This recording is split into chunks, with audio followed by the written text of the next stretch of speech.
As long as the team I build presents the energy that resembles what I have too, that's critical for me, right? You have to have the energy because at some point you need to know your subject matter, you need to know your customers, and you need to know how to go to market. That's what I pride myself on, is developing a strategy and being a go-to-market person. Today on Mission Critical, I'm joined by Tina Ghataore, Group Chief Strategy and Revenue Officer of Aerospacelab, and also heading up its U.S. subsidiary. A fast-scaling satellite company with global reach and ambitious plans to redefine manufacturing in the space sector. Tina has held executive roles across the U.S. and Europe, and today she leads from a uniquely global vantage point. Since joining Aerospacelab, she's helped scale operations, expand team culture across time zones, and launch major initiatives, including the company's new mega factory, one of the largest of its kind in Europe. But what really stands out is her leadership style. She's a self-described team builder, someone who hires the best without ego and creates the kind of connective tissue that holds fast-growing companies together.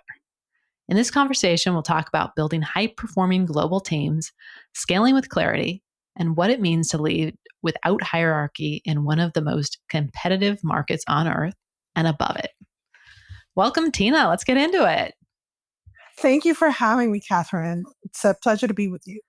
Well, you have led teams across multiple continents, and I want to find out how you've developed this at Aerospacelab. What's been the most effective when managing global talent, and what's been the most surprising? I think it really has a lot to do with having a multicultural perspective, both personal and business. Just my upbringing, living around the world and working across different size companies, that most of the time my roles have had a global remit. So really respecting both personal cultural backgrounds, but also to diverse business cultures is really important. The U.S. Work culture is work, work, work, play. The play part comes a little bit secondary. European, Asian, etc. is you have to work to make your life better, right? So, having grown through a sort of a 30-year career, I've learned as I go along, not to say you don't make mistakes as you go along, but it's respecting other cultures, personal and professional, and being open-minded, I think is really critical. So you're saying Americans in general, we live to work, and other places, it's more the work to live in terms of differences. Indeed. It's whether it's the hours we work or it's the drive. I'm not to say that you don't have that. I don't want to broad brush this across the globe. You look at countries like Japan and Korea, long working hours, colleagues, friends who work over there. But there is a typical, known American culture with just the type of vacation days were afforded and things like that. So I think just balancing that out the best we can and working across time zones, I think that's really critical too, to be able to respect people's vacation, try to balance it across, time zones and countries is different national holidays. All of those things come into play. Well, I want to dive into it a little bit deeper in terms of how you gained all this global experience, but I do want to hit the headline too. Tell me about this mega factory we're building. Well, first of all, I shouldn't take the credit for that. That is really all, our founder and CEO, Benoit Depper, had the foresight to sort of say, look, we need a large scale, small sat factory in Europe that is really going to address the needs of the future, constellations globally. We need to do it more efficiently.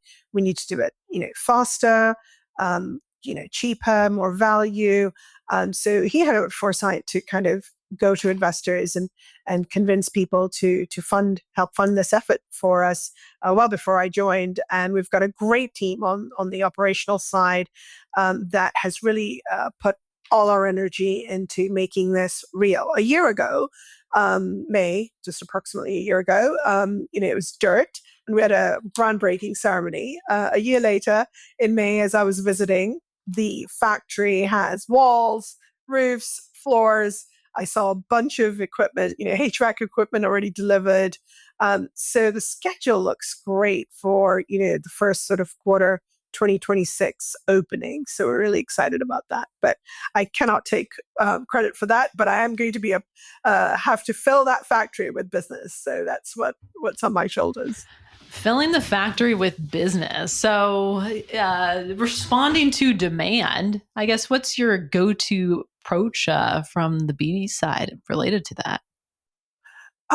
Diversity in pipeline, right? So any chief commercial officer, CRO, name it. If you own a number, you really have to start thinking through diversity in your sales pipeline. And, that's really across your product categories, across your customer segmentation, whether it's commercial, government, military, government, institutional, but then also geographies, right? You can't have your eggs in all one basket, right?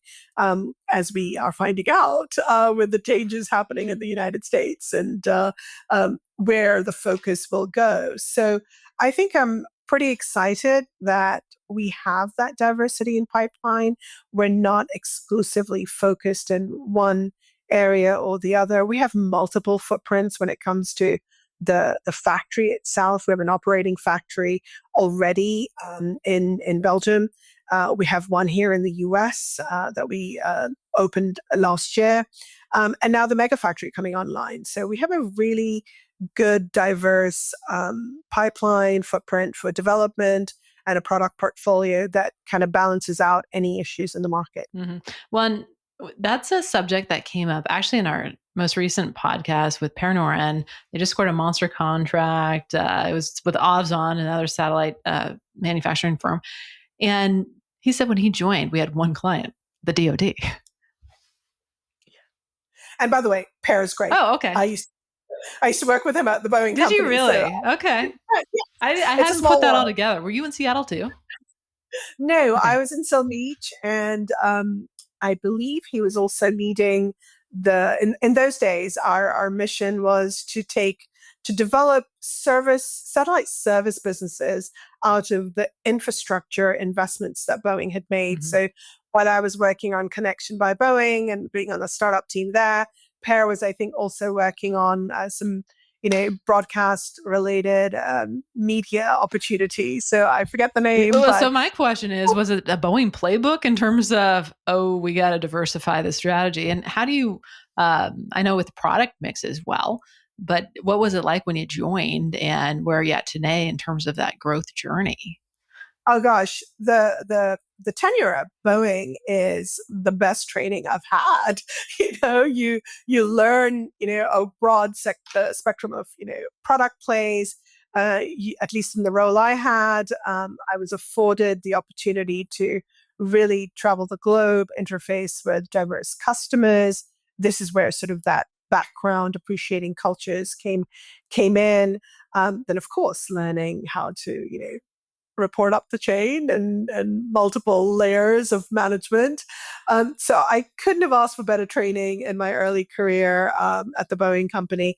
And it's great because some of the colleagues I had working in my early career are now the people I get to interface with on business. And some might have retired, but others are in some important positions and they're a phone call away. So it's great. Absolutely. I didn't realize that early career connection as well. So in terms of Aerospacelab, what are you doing differently from everybody else? Really, again, I want to credit our CEO, Benoit, for having this vision where, he started the company 7 years ago. I'm approaching the 2-year mark. So I give him credit for recognizing what my contribution can be from where he started, which was a foundation of, look, I want to launch, satellites cheaper, faster, but keep that innovation open where customers' mission objectives can be met. And we're not trying to squeeze them into one standard bus. I mean, the there is narrative out there. There are companies out there that are saying, we're standardizing our buses. Well, that's all great because you can do scaling. I believe in all of that. But who are you serving, right? You need to have at your forefront the mission objectives of your customer, right? Whether it's a telecom constellation or an Earth observation constellation. Mm-hmm. So part of the vision of the company that we are, have demonstrated is really having a set of building blocks at sort of the subsystem level when it comes to the satellite bus. And this is what Benoit and the early team started building in-house. So we're very vertically integrated and continue to be that way. And simple factors, we want to make sure that we control our destiny from accessibility, supply chain accessibility, control our destiny from an IP perspective, where if we choose to put two boxes together for create some efficiency for the end customer, whether it's reduce weight, take out extra power, redundancy, whatever that might be, we have access to that IP and are not having to. And then the basic principle, if you do that in volume, you are able to be more value based. Like saying we're cheap. No, it's more value based because you can control all of those. And the end customer has more than one option. Indeed, they have. I hear a lot of people talk about the satellite bus becoming a commodity. Somebody just told me they bought one in a box. Yeah, great. With a Black American Express card is Right. what I heard last, right? So what I'm a little skeptical about that, right? Because I am an aerospace engineer. I know what it takes to, plug and play into, buses, and the plug and play software was a big buzz. And then it was like, oh, well, I could just swap in and out different subsystems. This complexity involved. Space is still hard. Space is still hard. But getting more efficient, compared to where we were a decade ago. And it takes companies like Aerospacelab to kind of push the envelope, challenge the status quo, whether it's on the assembly, integration, and test side, where we, bring those guys in, industrial designers, into the design of the spacecraft ahead of time. But if you lose sight of what your customer's mission objectives are and start putting out these buses because, you want some efficiency, but guess what? The payload doesn't fit, and then you're having to remodify them anyway. I think that's where you might have some challenges. Yeah. So standardizing the entire thing without a mind on the end customer. Standardize, the concept around architecture, right? Whether you have a distributed architecture or, it's something different, how you employ the different interfaces, those things can be standardized. But you're not sold on the box. I'm not sold on, one box fits all or three boxes fits all, right? I'm more of a proponent that what's in the box, that, the box is essentially a wrapper around the guts. The guts are what you need to be able to have some scalability on, right? Whether it's, this power subsystem can go from 1 to 3 kilowatt. Those are the kinds of things that you should really think about at the architecture level. And then the rest is a wrapper around what launch vehicle that you want to, fly on. Is it a SpaceX rideshare mission where the volumes and the mass are known, the plate system, where, in the future, if you want to fly on Firefly or Rocket Lab, those are things that, the box, the structure, you can wrap around, but your core subsystems are what's critical. That makes sense. So the space sector has seen a huge influx of capital, and you yourself are in the Bay Area. Sometimes they bet on more on founders than products. What's your take on that trend? Well, first of all, more money coming in is great. Just today, I saw another $100+ million investment in an EO company. We've had shockingly great, numbers go into some companies with brilliant founders with proven records. Like, that's impressive, right? So money is going where there's a record behind a founder, a capability, a demonstrated technology. And then there are some surprises where it's like, there's a couple hundred million going into companies of some new founders, again, based on And we don't resume know from, what they're building yet. yeah, or they haven't launched anything yet, or maybe they launched something and it didn't quite work. But I'm not going to hate on that. I want money coming into the space sector. We are about to launch our ninth satellite in 7 years. Congratulations.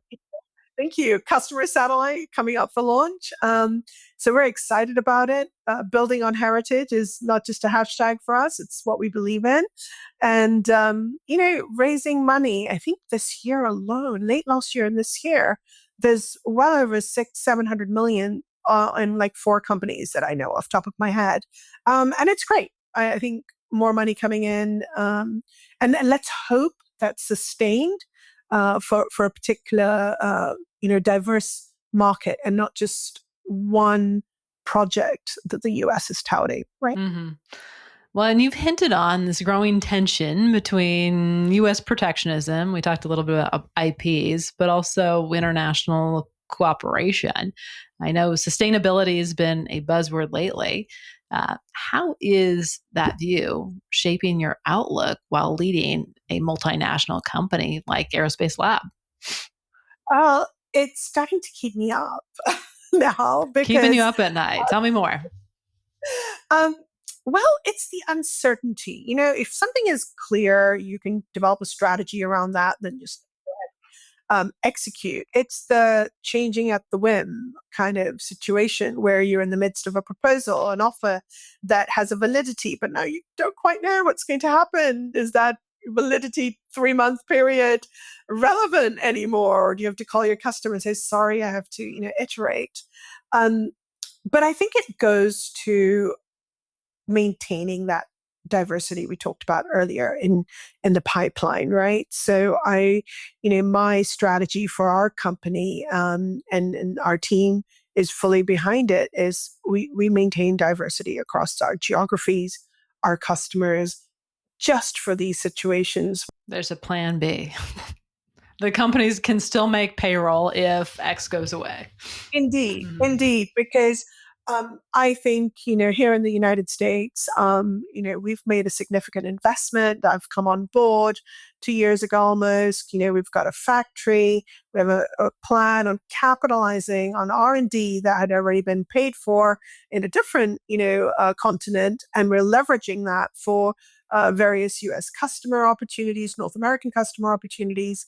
And so maintaining that by still having, a foreign parent is always tricky.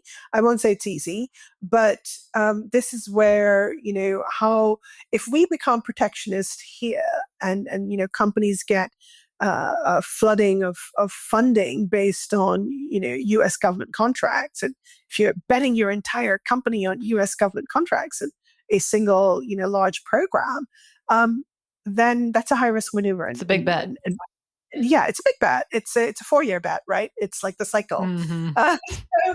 So I'd like to have a longer term view. And what happens then is if we have this situation here, what I'm finding in Europe and Asia and the Middle East, just returned from a whirlwind tour, is that you start having this sort of insular, countries in Europe and countries in the Middle East and Asia starting to say, well, we need our own sovereign capability, right? And we thought we could rely on our, NATO partner, and now, maybe we should have Plan B too, right? It's And not so so dissimilar from the newest Mission Impossible. I took my 11-year-old to it this weekend. yeah, I haven't quite seen that yet, Yeah, but you can see some parallels. I can. Does it increase our total addressable market? Absolutely, right? But at some point, there's got to be, international cooperation and just creating these isolated networks in space, whether it's at a country level or it's at a particular institution level, is just going to cause a lot of chaos for what, the end and customer needs, whether it's our warfighter, whether it's, a telecom end consumer. There's going to be quite a bit of confusion, but at the same time, healthy competition is always, I'm all in favor for that. Bring it on. It does not scare me, right? As long as there's an even playing field, and you don't get whacked with some crazy tariff, then you're good. That's a big if. Yeah, today, like it could be different tomorrow, right? So, in terms of managing across these time zones, and we talked a little bit about the challenge of the uncertainty, how do you stay close with your team? Oh, wow. Now, staying close with the team, whether they like it or not, right? Do it whether they like it or not. I I love using our Teams channel to keep each other updated. I really encourage people to post tidbits of information that they find, they learn, and really promote this through sort of our more formal team channel. I mean, we have a Discord channel too for the fun stuff, but the Teams channel is always good. I'm not really one for spending an hour a week with each person. It's on an as needed basis. You have access to me as long as I'm awake, right? So this is the motto that I have. We have a pretty flat structure at the company at all levels. It's a belief that Benoit has. I believe it too. I think having maybe one layer in which I don't have 30 direct reports and 20 is okay. I don't know what the magic mix is, but so far it's working for me. The team, I think you can manage 30 direct reports without the one-on-one meetings. Yeah, that would take up your entire week. I think 30 might be too much. I think it's a lot. I might be at 20 or something.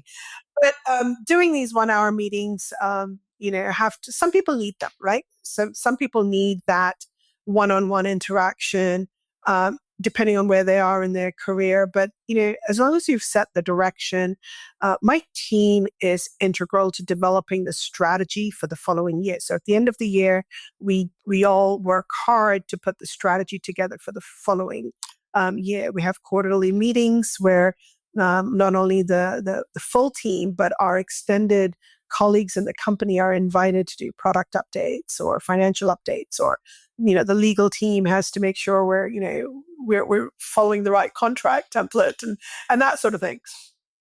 So Teams channels, the ability to use all kind of social, whether it's your Signal, your WhatsApp, whatever it is, to get quick messages back and forth. Of course, we have to respect our IT security activities, but I think just being accessible across 3 or 4 time zones is really important for me. We do have a very casual, biweekly team meeting, I say, but that's really about me feeding down into the organization what I'm hearing, whether it's from the board or what some of the activities are. And then just for them to have an opportunity to interact with each other, it's less about reporting to me. I don't have weekly reports that come into my inbox. It would be flooded. But I am abreast of what's going on across all the different customer-facing functions that report into me. You have a warm approachability and, ping me on the fly, that kind of stuff. And I feel like you're everywhere. I've seen you at Satellite Week, you're on SSPI Wise, you're managing 30 people. How do you maintain your own time to deliver on the products that you want to while still being approachable? I think it's a balancing Do you sleep, act. Tina? I do. I need it. I'm quite crabby when I don't sleep. And so it's really a balancing act. I think what probably is still a work in progress is more of the work balance. I think that's still a work in progress. I'll master that one day. I don't think it exists. Yeah, was it Indra Nui who said, anyone says you can have it all is, I forget the Do you phrase, want it but all? this is what I'm really comfortable in my skin to say there's some things that I'm okay with not having, Mm. right? Um, and so from a perspective of how do I balance it, it keeps me going, right? So I want to continue to learn. I have a great, capable team and colleagues that I'm learning from on a daily basis. I would be bored if I'm not learning Mhm. something from them. And this is what I look for when I'm, creating the teams is not just be the boss that knows it all, right? Clearly they know how to read an org chart, but I want to learn from my team. And so that's very critical for me. And um, balancing that. And then volunteering various organizations, whether it's sitting on the board of AIAA or, chairwoman at SSPIWise. These are things that, help me with paying it back, paying it forward, however you want to rephrase that. But it's also a great network to reach into. You mentioned Per, and I said, "Oh, yeah, I work with him." Of course you There, did. there are people in our sector that Mhm. are still around who Chuck have taught. Cadena texted me. He's like, "Oh, I used to work with him too." Yeah, he's a redhead guy. So Mhm. there are people who either I went to university with or attended the International Space University who are heads of space agencies now or leading companies across the aerospace defense satcom sector, not too far away. Although I do have a friend who's at Williams F1. Like I'm so jealous of him. That is cool. So we're always going back and forth about me interning for him, and so that's a really cool. I think that's a really cool job to have too. And you just talked about not being intimidated by hiring A players. Have you always had that mindset or did it evolve? I think it evolved. If I'm being extremely honest, right? And it evolved as you go from your early career. As I said, I cut my teeth at the Boeing company. Then I went to Panasonic Avionics. I had a great boss at Panasonic Avionics who taught me something that stayed with me for a long, long time. And he says, Tina, it's not the team that you have that are performing at 80% and above that you have to worry about. What makes you a good leader, a manager, if you take the lower performing and bring them up, right? And by the way, he wasn't scared of hiring people who were smarter than him. So I just made it in that early to mid part of my career.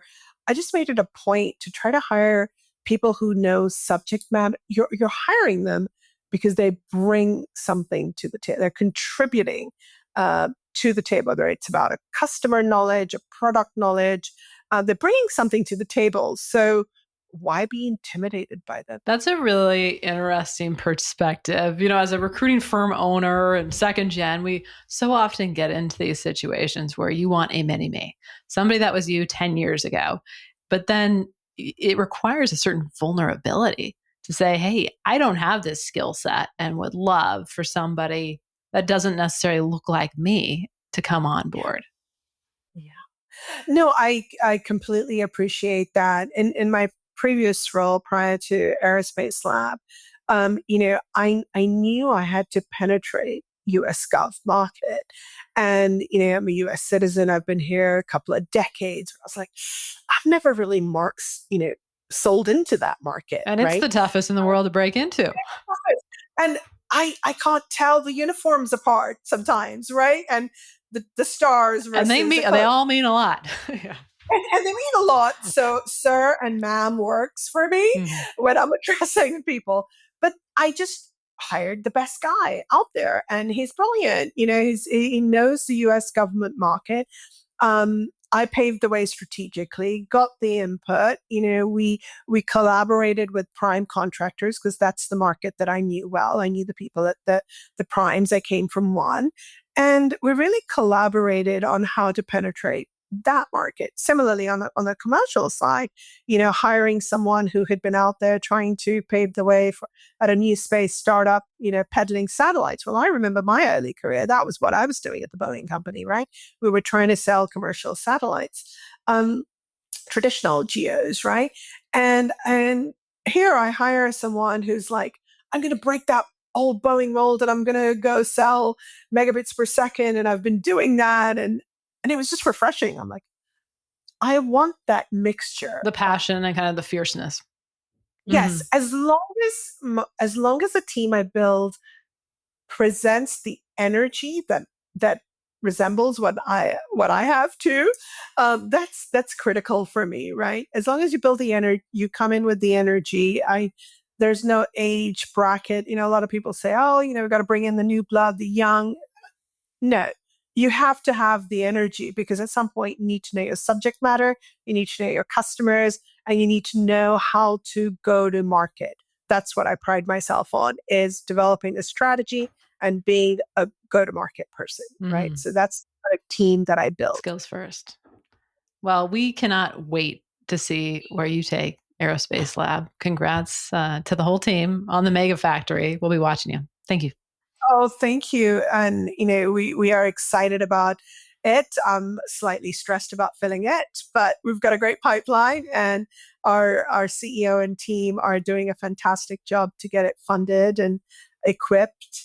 You know, we'll have you out there for the opening ceremony if you'd like to join us. Absolutely. I'm in. Yeah.